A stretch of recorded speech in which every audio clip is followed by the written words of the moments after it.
The courtroom was quiet, broken only by the shaky breath of an old man sitting on the stand. His frail fingers gripped a worn military cap, its fabric faded by years of memory and wear. His voice wavered, not asking for mercy, but for understanding. Across the bench, the judge let out a sharp, hollow laugh that cut through the room like a cold verdict, stripping away the man's dignity. Harold Jensen was a man the world seemed to have quietly forgotten. Once a soldier, now a ghost of himself. His life was pieced together by the shrapnel still lodged in his leg, the medals tucked away in a dusty drawer, and the silence that swallowed his nights. He had fought battles most only read about. He bled for a flag that now felt miles away. Since his wife died, Harold's only family was his aging dog, Scout. Scout wasn't just a companion, he was Harold's lifeline, the steady pulse that kept him grounded. But the city had changed. Fines mounted. Bureaucracy tightened its grip. One missed fee on Scout's registration spiraled into a legal nightmare. Today, Harold stood in court over a fine he couldn't pay, facing losing the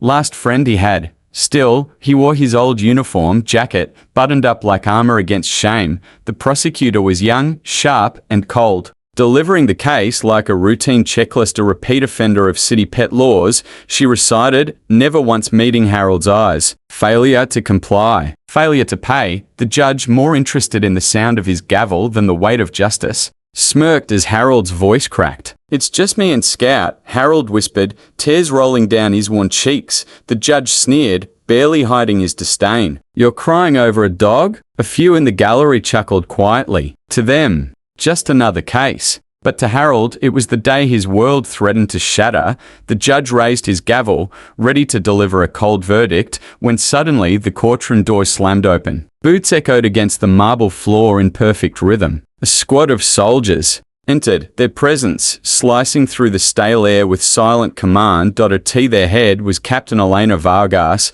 a decorated officer known for bravery and loyalty. The room fell still. The judge paused, gavel frozen mid-air. Without waiting, Captain Vargas stepped forward, voice steady and firm. "Your Honor," she said, "I'm here for Sergeant Harold Jensen, my mentor, my friend, the man who saved an entire unit from ambush, including me." The judge's smirk faded as she spoke. "When we were trapped under fire, outnumbered and outgunned, Sergeant Jensen, despite a shattered leg, carried us to safety. He's why I'm here. He's why many of us are here." Her words landed heavy, undeniable. Behind her, soldiers from every branch stood silent, living proof. "I've gathered these men and women," she continued, voice softening, "because a hero should never stand alone in a courtroom, especially when his last friend is at stake." The gallery's laughter turned to shameful silence. "I'm paying his fine, and so are these soldiers," she said, locking eyes with the judge. "And I suggest this court remember who it chooses to mock."